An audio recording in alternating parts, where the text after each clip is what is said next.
दूसरा मैंने लिया था MTNL का, जिसमें 92.80 का था वो। पर मैंने हम्म। परचेज किए थे 100 शेयर्स। तो मैम उसके बारे में और मुझे गाइड कीजिए, वो मेरा ही डिसीजन था एक्चुअली, फुल ऑन। वो आप ही का, वोडाफोन हस्बैंड का आइडिया था, एमटीएनएल आपका आइडिया था? हाँ जी। ये आप दोनों compete कर रहे थे क्या एक दूसरे से? इसमें मुझे भी आधा हो गया मामला। दोबारा से एंट्री ली है, तो मे बी अच्छा हाँ। राइज करना चाहिए।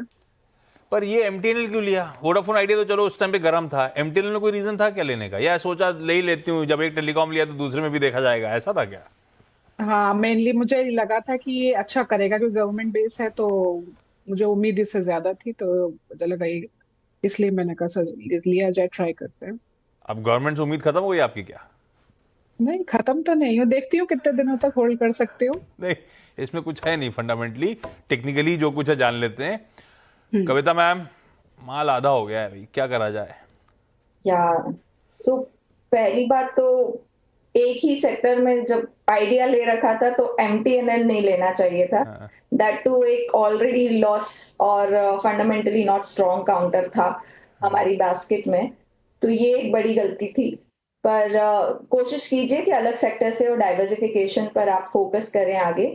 और एमटीएनएल में टेक्निकली मैं 46 का एक एसएल दूंगी। दिस न्यूज प्री में अगर ये आगे थोड़ा बढ़ता है तो 52-55 के लेवल्स के आसपास ये ऊपर जाता हुआ दिख सकता है। बट 46 के स्ट्रिक्ट स्टॉप लॉस को आप मेंटेन करें। ये आंचल मैम, ये जो दो दिक्कत वाले सवाल थे वही पूछे, या पोर्टफोलियो सारा ऐसे ही हो गया है? नहीं नहीं, जो दो दिक्कत वाले ट्रायल मोड पे थे वही पूछे हैं। बाकी सब ठीक है, ऐसा कुछ नहीं है? बाकी हाँ, क्वालिटी स्टॉक्स भी हैं, ब्लू चिप्स भी हैं, सब है ना पोर्टफोर्टियो में? सब सब सब HDFC से सब तो ठीक है, मैं हाँ खुश नहीं हूँ ठीक है, आज। आप इस प्लेटफॉर्म पे हो तो कंसर्न है वही पूछने चाहिए, मैं भी यही मानता हूँ, वही मैं जानना चाहता था, ठीक है। 46 का क्या बोला कविता? 46 का स्टॉप लॉस ना? यस। हाँ, उसके साथ बैठी है सुनीता मैम। सुनीता मैम, ये बताओ, भोपाल पैसा आ रहा है नहीं आ रहा है? जी। भोपाल पैसा आ रहा ही नहीं आ रहा आपके पोर्टफोलियो में, 8-9 साल से, आ जब से रहा है आप सर, स्टॉक आ रहा मार्केट है। में हो? आ रहा है, आ रहा है। यार तब क्या है फिर। सुनीता मैम, अगला सवाल। अगला सवाल सर, ये पीरामल हाँ, लिमिटेड है, उनके शेयर है 25। कल स्टॉक पिरामल बहुत ऊपर गया एंटरप्राइजेज है। वाले, पीईएल है ना? जी जी। हाँ, 25 शेयर हैं, 1078 की खरीद, ये भी लॉन्ग टर्म के लिए लिया हुआ है क्या? हाँ, जब पैसा बन जाए तो आप बताएं कब निकाल लें। कविता जी, अभी निकालने या रुक जाएं? देखिए, पीईएल पिछले 8 दिन से लगातार एक अच्छी रैली दे रहा है। अगर शॉर्ट टर्म ही पर्सपेक्टिव है तो मुझे लगता है इन्हें फिर एसएल 1170 का रखना चाहिए। अदरवाइज अगर रुक सकते हैं, पैसा बनना चाहिए, तो मुझे लगता है एक अच्छा मूव काउंटर में आता हुआ दिख सकता है। 1245 1300 के लेवल की तरफ बढ़ता हुआ दिख सकता है। अनटिल एंड अनलेस काउंटर 1100 के ऊपर मेंटेन है, आप लॉन्ग टर्म के लिए इसे रख सकते हैं। सुनीता मैम का एक और सवाल है। सुनीता मैम, अगला कौन सा है? सर अगला है आरबीएल बैंक। RBL bank. जी। किस भाव पे है मैम, कितनी क्वांटिटी है? 157, 158 ही ले लीजिए, इस पर है 30।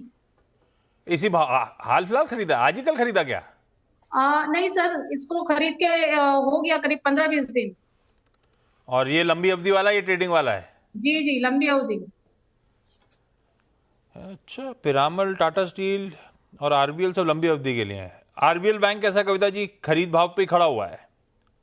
ये तो पिछले काफी दिनों से यहाँ कंसोलिडेशन में है, बट हाँ। कोई भी स्ट्रॉन्ग मूव इस काउंटर में जब ये 20 रेमे के ऊपर निकले तब आता हुआ दिखेगा। As of now counter weak है on all the time frame.